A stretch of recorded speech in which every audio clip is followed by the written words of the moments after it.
Assalamualaikum warahmatullahi wabarakatuh. Bismillahirrahmanirrahim. Alhamdulillahirabbil alamin. Wa bihi nasta'inu ala umuri dunya waddin. Assalatu wassalamu ala asyrafil anbiya'i wal mursalin. Sayyidina wa habibina wa maulana Muhammadin wa ala alihi wa ashabihi Rasulillahi ajma'in. Rabbi shrah li sadri wa yassir li amri wa hlul 'uqdatam min lisani yafqahu qawli, amma ba'du.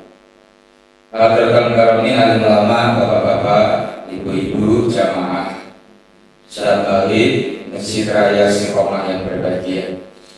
Marilah kita selalu bersyukur kepada Allah Subhanahu wa taala karena atas karunia-Nya kita masih diberikan sehat jasmani, sehat rohani. Mudah-mudahan kesehatan yang Allah berikan kepada kita bisa kita syukuri, kita gunakan untuk meningkatkan ibadah kita pada Allah Subhanahu wa taala. Mudah-mudahan kita bisa mendapatkan tambahan kenikmatan dari Allah Subhanahu wa taala. Selanjutnya salam tidak kita berikan kepada pemimpin kita yaitu Nabi Muhammad SAW, Nabi yang kita tunggu-tunggu syafaatnya, pertolongannya, lebih-lebih besok ketika kita semua berada pada hari kiamat. Bapak Ibu sekalian, nanti hari kita niatkan lagi mengaji seperti malam Sabtu sebelumnya. Mudah-mudahan pengajian kita ini bisa istiqomah dan bisa membawa keberkahan untuk kehidupan kita semua. Sebelum kita mulai mengaji, mari kita baca surah Al-Fatihah dulu. Mudah-mudahan kajian yang kita bahas malam ini diberkahi Allah Subhanahu wa taala. Ridha sahabat Rasulullah sallallahu alaihi wasallam dari kitab Nafana wa biruni bitar ya beralamin Al-Fatihah. A'udzubillahi minasyaitonir rajim. Bismillahirrahmanirrahim. Alhamdulillahirabbil alamin arrahmanir rahim maliki yaumiddin. Iyyaka na'budu wa iyyaka nasta'in ihdinas siratal mustaqim. Shiratal ladzina an'amta 'alaihim ghairil maghdubi 'alaihim waladdallin. Amin. Bismillahirrahmanirrahim. Al-yaumul akhiru, pembahasan malam ini kita bahas iman kepada hari akhir. Al-yaumul akhiru wa al-yaumu alladzi yataghayyaru fihi al-'alam wa yadharu fihi umurun 'azimah wa awwalul ma'bulah. Yang dinamakan hari akhir itu adalah hari yang dimana alam ini berubah dengan perubahan yang sangat yadharu fihi umurun 'azimah, dan akan muncul perkara-perkara yang besar. Jadi itulah hari terakhir dunia ini. Jadi kita jangan mengira kalau dunia ini tidak berakhir, karena kehidupan dunia ini nanti tentu ada akhirnya. Setiap ada permulaan pasti ada akhirnya, kecuali Allah Subhanahu wa taala yang tidak diawali dan tidak diakhiri. Selain Allah Subhanahu wa taala ada awalnya, ada juga akhirnya. Begitu juga dengan kehidupan dunia ini. Tentu ada akhirnya. Apakah kita menjumpai akhir kehidupan dunia atau tidak, itu tergantung dari umur kita dan terjadinya hari akhir tersebut. Maka hari akhir itu adalah hari yang di situ terjadi perubahan-perubahan yang sangat besar di permukaan bumi ini. Akan muncul perkara-perkara yang besar dan ahwalun mahulatun, beberapa perkara-perkara yang membingungkan dan menyusahkan manusia. Fayum asufin nasu min kuburi lil jazah. Kemudian pada hari akhir itu juga akan dibangkitkan seluruh manusia dari kubur-kubur mereka untuk menerima balasan dari Allah Subhanahu wa taala. Nah, jadi kalau kita ditanya kapan akhir dari kehidupan dunia ini, hari akhirnya ketika sudah banyak terjadi perkara-perkara yang dahsyat, banyak perubahan-perubahan yang terjadi, ya, gunung meletus, gempa bumi, semua isi bumi ini porak-poranda dan hancur lebur. Munculnya berbagai tanda-tanda yang telah bisa kita pelajari dalam hadis Rasulullah Shallallahu Alaihi Wasallam. Dan puncak dari hari akhir itu ketika seluruh umat manusia yang telah meninggal dunia itu semua dibangkitkan dari kubur mereka masing-masing. Nah, jadi kubur itu belum dibilang negeri akhirat, belum. Ya, kubur itu belum dibilang negeri akhirat, namun masih tempat transit kita untuk menuju akhirat. Ini yang sering salah orang memahaminya. Ya. Makanya terjadi khilaf di antara ulama tentang pemahaman walaisa lil insani illa masya'am, gitu. Bahwa setiap manusia itu, ya kan, tidak menerima dari apa yang dilakukan kecuali karena perbuatannya sendiri. Artinya perbuatan orang lain baik atau buruk itu tidak berpengaruh terhadap orang tersebut. Nah, ini ditafsirkan untuk negeri akhirat. Jadi di akhirat itu nafsi-nafsi. Kamu, aku, lo, dua. Ibadah kita dengan ibadah orang lain beda. Semuanya akan mempertanggungjawabkan masing-masing dari ibadahnya dan tidak akan menanggung kesalahan dari dosa orang lain.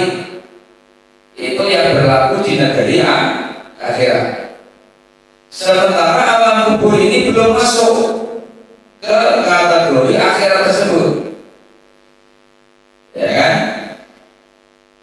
Alam kubur merupakan alam pemisah antara kehidupan dunia dengan kehidupan akhirat.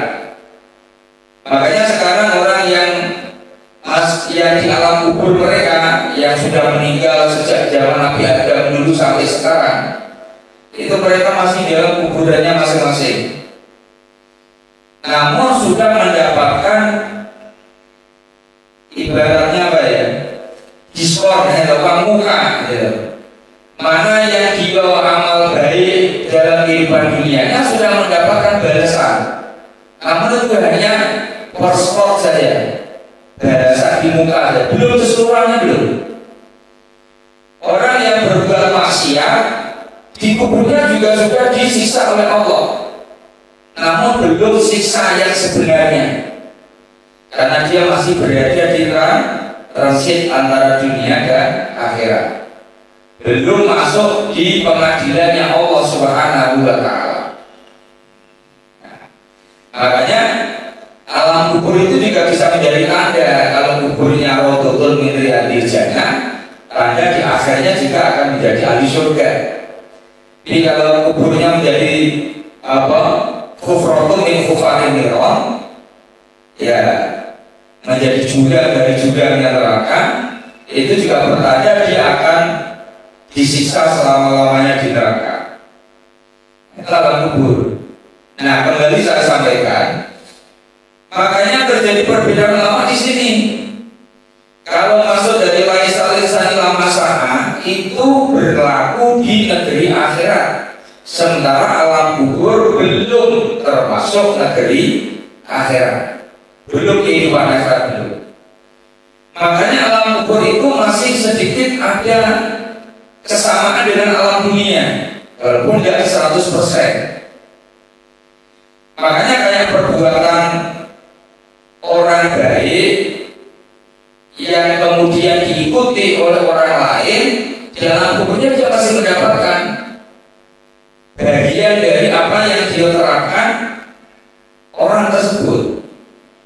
Kita punya anak berbuat baik, orang tuanya meninggal dunia dapat kiriman, dari perbuatan anaknya. Karena masih berlaku kehidupan dunia. Makanya ketika kita mendoakan orang yang di alam kubur itu masih nyambung, Pak. Karena belum negeri akhirat. Kalau di akhirat nyambung lagi. Tidak ada lagi gunanya doa kalau di akhirat. Ibadahmu ya ibadahmu, ibadahmu ibadahku, amalmu ya amalmu, amalku. Pertanggungjawaban urusannya masing-masing kalau di negeri akhirat. Ya kan? Tapi kalau masih di alam kubur masih berlaku. Dan itu bisa banyak kita lihat pembuktian kebenaran itu dari apa yang sebenarnya sudah kita lakukan di dunia ini. Orang meninggal dunia kita sholatkan, ini menyolatkan mendoakan. Kalau tidak sampai kepada dia yang meninggal, tidak mungkin Nabi mengajarkan maghfir lahu warhamhu wa'afihi wa'fu anhu. Dan doa itu diterapkan ketika kita menyolatkan jenazah tersebut. Dan itu tidak pakai kurun waktu. Apakah waktunya berlaku saat menguburkan atau tidak?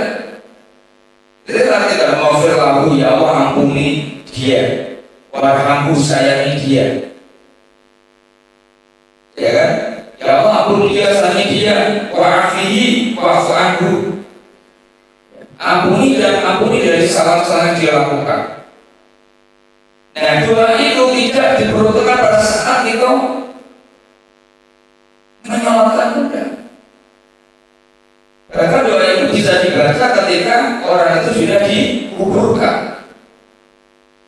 Ada lagi istilah budaya kita sholat goib. Ya, sholat goib itu menyolati orang yang meninggal dunia, sementara jenazahnya tidak berada di tempat kita tinggal. Boleh menyolati goib, seperti orang-orang yang meninggal di Palestina. Banyak yang sudah tidak di Palestina, kemudian kita di sini kita mensalahkan doa ini sah-sah saja. Ya kan? Doanya tetap sama, mau berlaku merahmati api, bahwa Allah dengan berbulan tabina, berlana walahu. Maka ini akan nyambung ketika kita pahami bahwa alam kubur merupakan alam pemisah antara kehidupan dunia dengan kehidupan akhirat. Maka antara sisi dulu dan nunggu dulu di situ. Setelah sekian tahun nunggu sangkakala malaikat Israfil itu ditiupkan. Setelah ditiupkan baru kehidupan dunia ini akan berakhir berganti dengan kehidupan akhirat. Orang yang nunggu di kuburan dibangkitkan semuanya.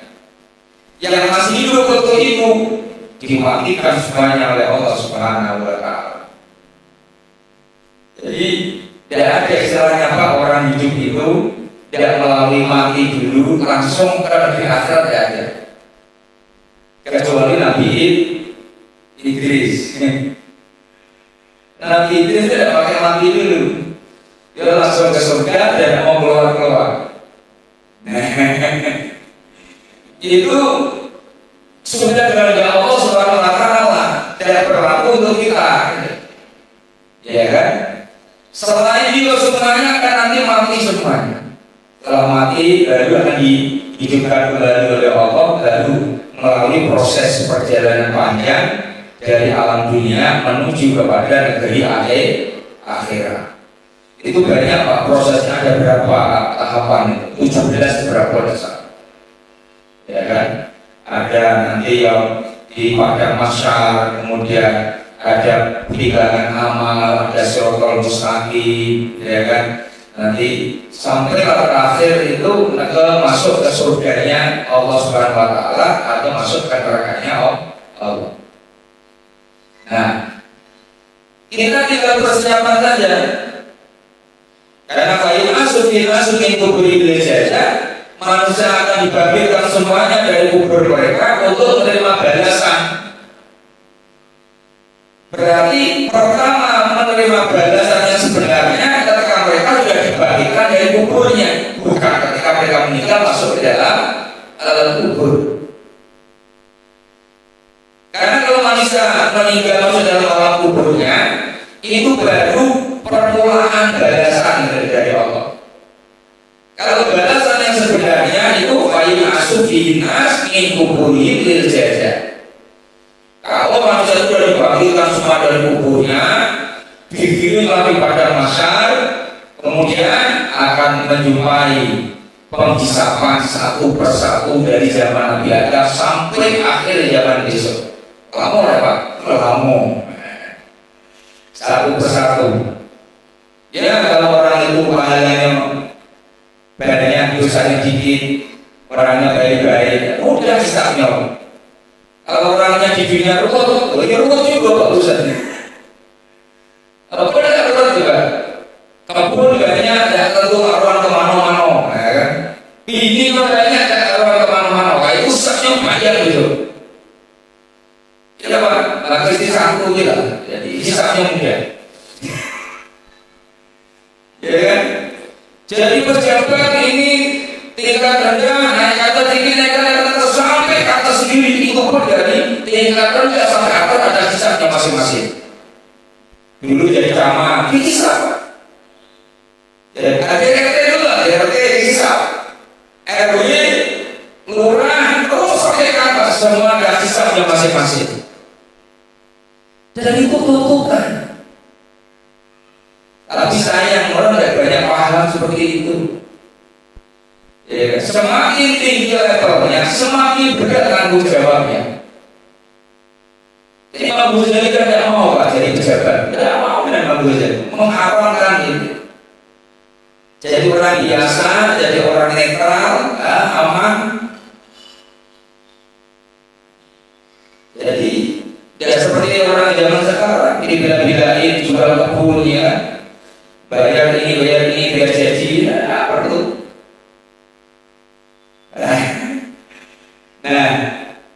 Nah inilah maka akan ada korelasi antara pemahaman kita dengan ayat tadi. Ya. Makanya kita mata beragama itu amal kami salasi. Ketika anak turun Adam itu mati, terputuslah seluruh amal ibadahnya kecuali cuma tiga yang masih nyambung. Sedekah jariyah, sedekah jariyah. Tidak semua sedekah jadi jariyah Pak, jangan salah. Ada struktur tertentu sedekah itu jadi jariyah. Ada sedekah jariyah, ada sedekah itu jariyah. Ilmu atau ilmu yang diambil manfaatnya, ya akan terus mengalir pahalanya. Awal disolihkan pula atau anak soleh yang mau mendoakan kedua orang tuanya. Kita Pak jangan sampai tidak punya dari salah satu tiga ini. Bahaya Pak. Bahaya. Kita harus punya dari salah satu itu. Syukur-syukur semuanya kita punya. Makanya ketika kita punya harta, jadikan jadi amal sedekah jariyah. Kalau ada atau jadikan kita punya ilmu, yang ilmu itu bisa dicicip manfaatnya oleh orang lain. Dan bisa juga terakhir nih, tidak boleh tidak harus punya anak yang bisa diandalkan untuk menolong kita dengan doanya ketika kita berada dalam kubur kita masing-masing. Kalau ketiganya ini tidak ada Pak, sudah kiri, bodoh, tidak kawin-kawin, tidak sebagainya. Benar, ya kan? Jangan sampai ini. Kalau memang kita tidak berilmu, kita harus kaya. Jadi dengan harta kita berjuang, kita gunakan harta kita. Setidaknya harta harus berilmu. Setidaknya ilmu itu kita gunakan untuk diri kita sendiri dan keluarga kita. Nah, berarti yang terakhir harus semuanya kan punya anak yang solehah. Nah, maka kembali dari materi ini, fa'in asufi nasuhi kuburi lil jaza. Jadi hari akhir itu kita gali ketika manusia itu dibangkitkan dari kuburnya, untuk apa dibangkitkan? Lil jazai, untuk menerima balasan dari Allah ketika amalnya baik dapat baik, ketika amal buruk dapat buruk. Berarti alam kubur itu belum sepenuhnya yaumul jazai. Yaumul jazai itu di akhirat. Yaumul jazai di mana pada yaumul jazai itu tidak berlaku lagi yang namanya muslimin bisa mendoakan yang lain tidak bisa. Tinggal di alam kubur masih bisa. Alam kubur belum yang masuk yaumul jazai belum. Jadi masih persinggahan antara dunia dengan akhirat tersebut. Oke. Kemudian apa makna iman dengan hari akhir? Makna iman hari akhir adalah i'tiqadul jazim, meyakini dengan keyakinan kuat bi annahu waqi'un la raiba fihi, bahwa hari akhir itu pasti terjadi dan tidak ada keraguan di dalamnya. Kalau hati kita masih ragu terhadap terjadinya hari akhir, berarti kita belum memiliki iman itu secara sempurna. Karena iman kita itu salah satunya percaya dengan adanya hari akhir. Dan makna iman kepada hari akhir yaitu meyakini dengan pasti bahwa itu semua akan terjadi, tidak ada keraguan di dalamnya. Mana dalilnya? Liqouli ta'ala, karena adanya firman Allah Ta'ala, dzalika bi annallaha wal haqqu wa annahu yuhyil mauta wa annahu ala kulli syai'in qadir. Dan semua itu diketahui bahwa Allah itu zat yang hak, zat yang menghidupkan yang mati, dan Allah maha kuasa atas segala sesuatu. Allah yang menghidupkan makhluk semua yang telah mati itu. Wa anna sa'ata atiyatun la raiba fiha, dan sesungguhnya hari akhir pasti akan datang, tidak ada keraguan di sana. Wa anna Allah yub'asu man fil kubur, dan sesungguhnya Allah akan membangkitkan orang-orang yang ada di dalam kubur. Coba Pak, kok ndak lama prosesnya?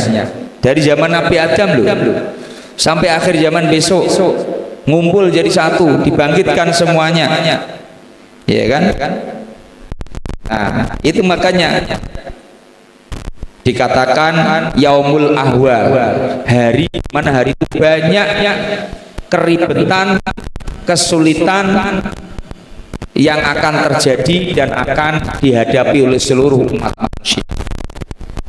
Waliqouli ta'ala, dan karena adanya firman Allah Ta'ala, qul, katakan Muhammad, innal awwalin wal akhirin, sesungguhnya mereka yang awal dan mereka yang akhir, lamasmu'una, niscaya akan dikumpulkan mereka ila miqati yaumin ma'lum, pada waktu-waktu hari yang telah ditentukan. Ini Quran Pak ya.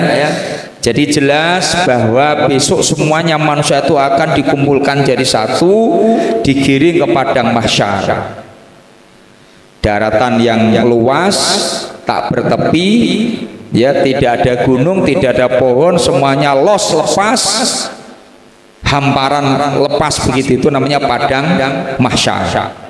Matahari diturunkan di atas satu jengkal di kepala kita, tidak ada satupun manusia yang pakai pakaian, tidak ada yang pakai sandal, bagi dari kubur telanjang semuanya dan digiring oleh malaikat yang menggiringnya. Nah, yang akan dilakukan manusia itu proses awal dari kubur. Nah, dari sini bisa kita membayangkan betapa sulitnya dalam kehidupan itu, ya kan? Nah, makanya namun kalau kita beribadah dengan baik, amal ibadah kita banyak, kita jadi orang baik, itu insya Allah akan meringankan semua beban-beban yang akan kita hadapi ketika kita nanti menjumpai hari akhirat tersebut, hari kiamat tersebut. Namun yang paling penting bagi kita adalah siap tidak kita kalau nanti kita dibangkitkan dari kubur kita, maka kita sudah mempersiapkan seluruh pertanggungjawaban dari apa yang sudah kita lakukan selama kita hidup di dunia ini. Nah, oke. Kita tanya jawab dulu. Isya jam 19.23. 10 menit.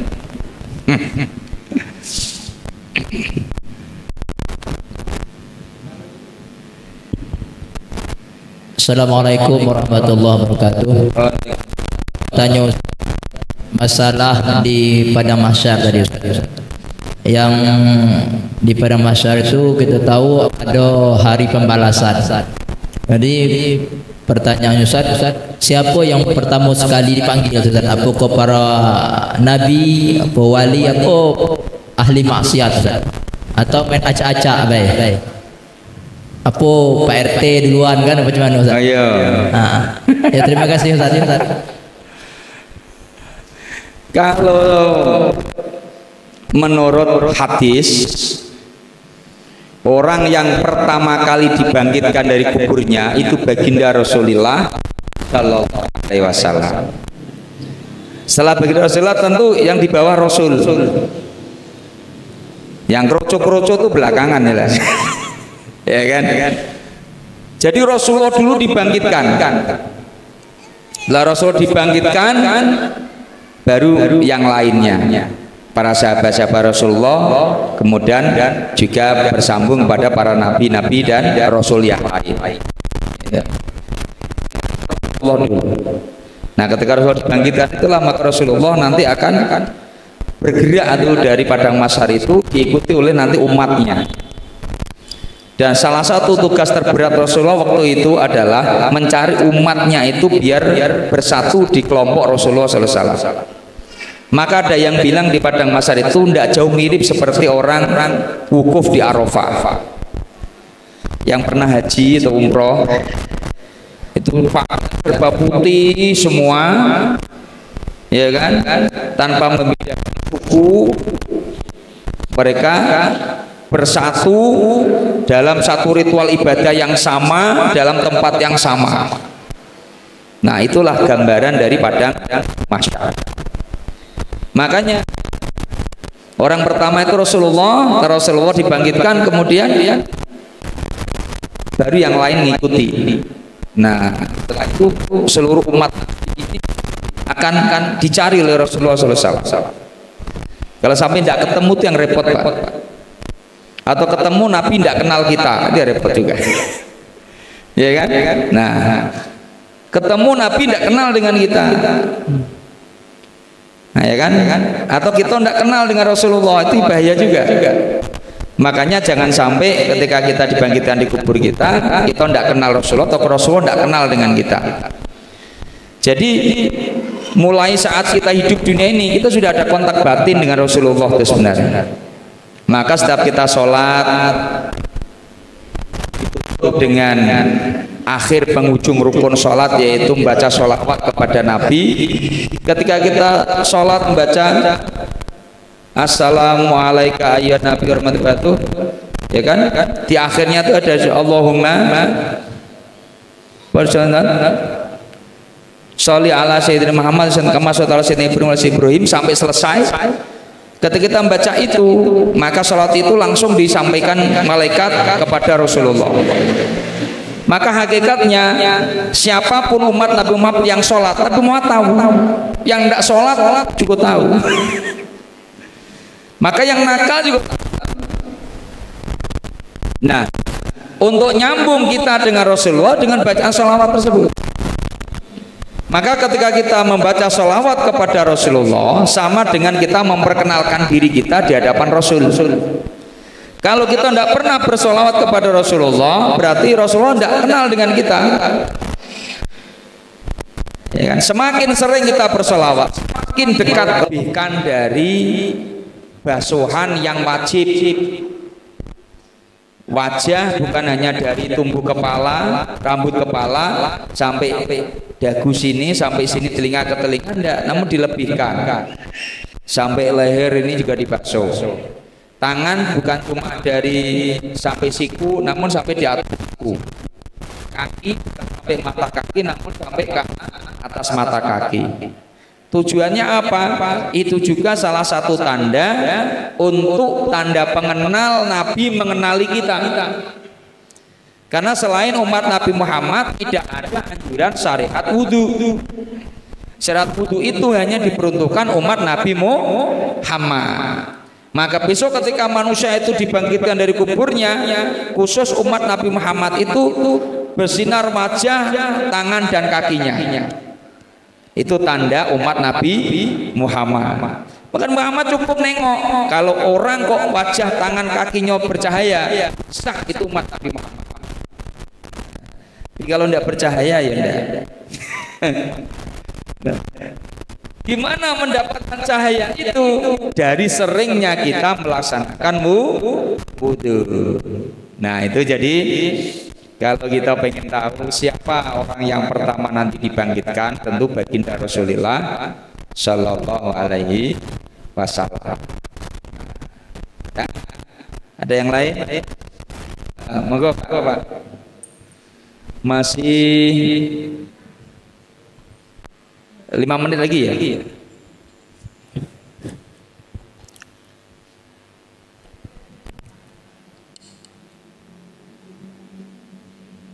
Dua tiga, 7 menit lagi. Assalamualaikum warahmatullahi wabarakatuh. Waalaikumsalam warahmatullahi wabarakatuh.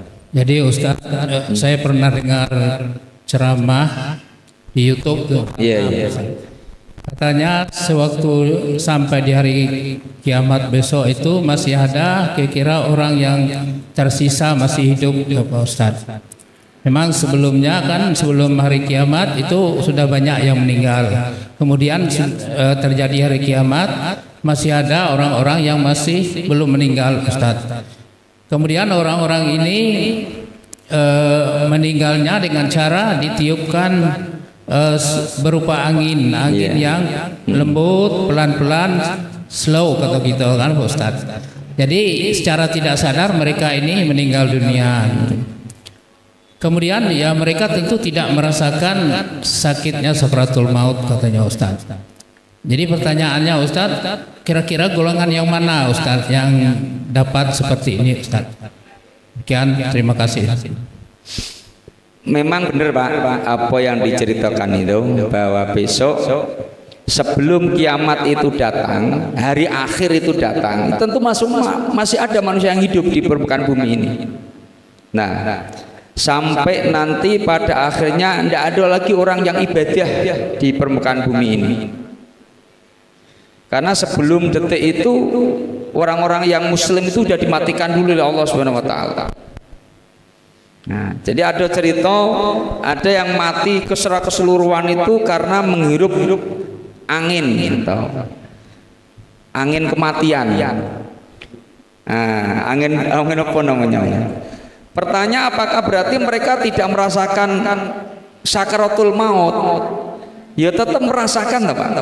Tergantung dari amal ibadahnya masing-masing juga.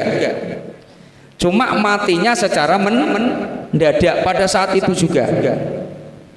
Nah, mati yang mendadak dengan ada persiapan itu kan tentu ada beda, ya kan?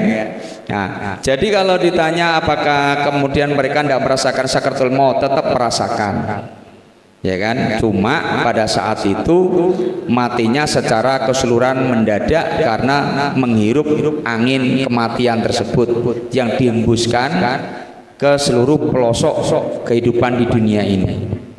Nah, setelah itu baru nanti seluruh manusia mati, semua tidak ada yang hidup, tinggal malaikat yang nyabut nyawa pun oleh Allah suruh nyabut nyawanya sendiri.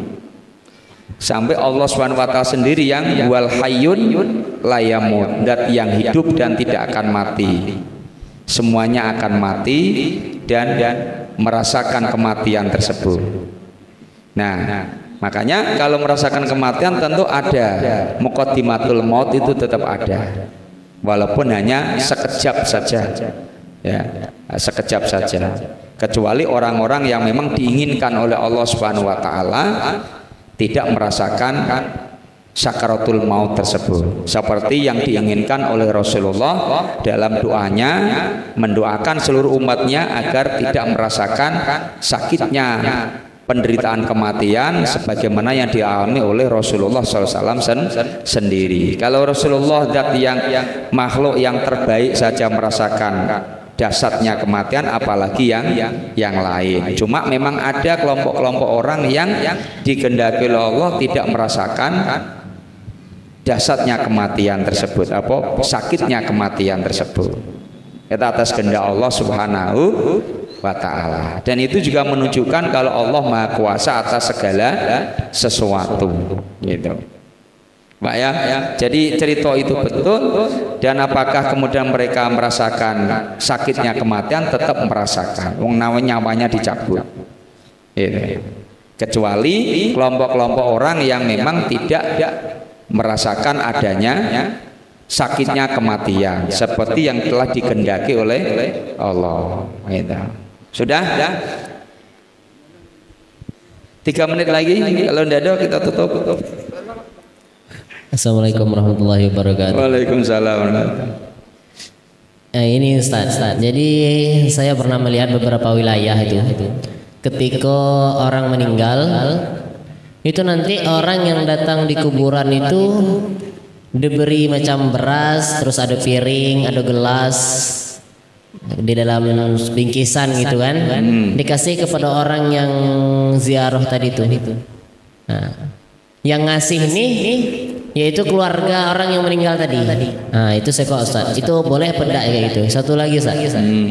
Dan juga ada pernah saya lihat di beberapa wilayah bahwa ketika orang meninggal itu ada orang-orang dusun tuh membuat jamaah banyak-banyak gitu, sholat banyak-banyak. Ada misalnya sekitar 70 orang ataupun 100 orang itu sholat, misalnya sholat zuhur. Nah, jadi pahala sholat zuhur 100 orang itu diberikan kepada orang yang meninggal tadi itu. Nah, jadi ibaratnya itu mengkodok sholat orang meninggal tadi itu. Nah, apakah hal itu boleh? Apakah itu sah atau tidak? Nah, apakah boleh atau tidak? Nah, itu sah. Oke, pertama ada prosesi orang meninggal, kemudian orang yang setelah layat itu dikasih beras atau dikasih sesuatu. Itu tradisi. Biasanya kalau tradisi itu ada sebab musababnya. Tidak mungkin tradisi muncul begitu saja tanpa ada sebab, tidak. Makanya kita juga tidak boleh serta-merta menghantam itu haram, itu tidak boleh. Kita harus telusuri dulu tradisi itu gimana sebabnya dan melanggar syariat atau tidak. Jangan hanya dilihat secara dohirnya saja. Terus beras yang dikasihkan itu milik siapa dulu? Ya kan? Atau niatnya untuk sedekah atau tanda terima kasih atau gimana? Itu perlu kita kaji bersama-sama. Makanya kalau kita mengkaji hukum itu, kita harus mentelaah kembali prosedur yang sebenarnya bagaimana kejadiannya. Nah, kalau secara kasat zohirnya ya tidak masalah, yang penting itu harta milik keluarganya itu dan dikasihkan secara ikhlas karena niatnya sedekah. Tapi kalau harta orang yang meninggal itu yang khilaf, tidak boleh. Ya, karena orang sudah kena musibah malah disuruh dibebani oleh harta sedekah lagi, itu yang tidak boleh. Makanya ada yang bilang kalau tidak usah lah 3 hari 4 hari kalau memang tidak ada hartonya, gitu loh. Kalau memang ada harto ya tidak masalah. Nah, itu yang ngeklaim kalau tradisi NU itu diklaim kayak beras, makanan, minuman itu bukan harta orang yang meninggal, tapi sumbangan dari saudara, kawan, dan handetolan ke situ, nyumbang aqua, nyumbang anu. Daripada numpuk berasnya, mending disedekahkan. Oke. Kemudian yang terakhir masalah sembahyang tadi. Ada itu khilaf Ustaz. Namun ada ulama Subki saja. Nah, itu membolehkan kita mengkondok sholat keluarga kita. Contoh orang tua kita punya hutang sholat, kita anaknya mengkondok sholat untuk orang tua kita. Itu boleh. Imam Subki pernah melakukan itu untuk kerabatnya. Ya. Nah, mungkin karena kita ini tidak mampu, karena saking banyaknya kita bisa istilahnya ngerjain, minta bantu orang, nanti kita bayar untuk membantu mengkodokkan sholat tersebut. Tapi kan atas nama kita, bukan mereka yang mengerjakannya. Jadi kita ngundang orang 10 orang, kemudian untuk membantu mengkodok sholat orang tua kita, nanti pulang kita kasihkan dia upahnya, kita mempekerjakan itu. Namun hukum aslinya itu khilaf di antara ulama. Namun ada yang membolehkan, yaitu Imam Subki yang pernah mengkodok sholatnya keluarganya yang telah meninggal. Itu misalnya, walaupun ada yang melarang atau tidak memperbolehkan ada. Nah, itu pun tidak perlu orang meninggal, yang masih hidup saja khilaf gitu loh. Kalau Syafi'i ketika kita punya utang sholat kita harus kodok. Tapi kalau Imam Malik tidak usah dikodok karena kita dosa besar, cukup istighfar banyak-banyak. Nah, itu saja. Ya kan, apalagi orang yang sudah meninggal. Kita punya duhur tadi belum sholat. Kalau Syafi'i kita wajib mengkodoknya. Tapi kalau Imam Malik enggak.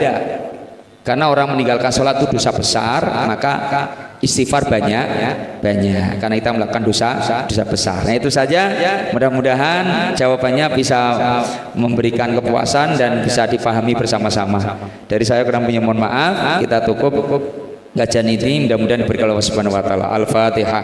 A'udzubillahi minasyaitonirrajim. Bismillahirrahmanirrahim. Alhamdulillahirabbil alamin arrahmanirrahim maliki yaumiddin iyyaka na'budu wa iyyaka nasta'in ihdinas siratal alaihim waladdallin. Amin. Dari saya mohon maaf. Assalamualaikum warahmatullahi wabarakatuh.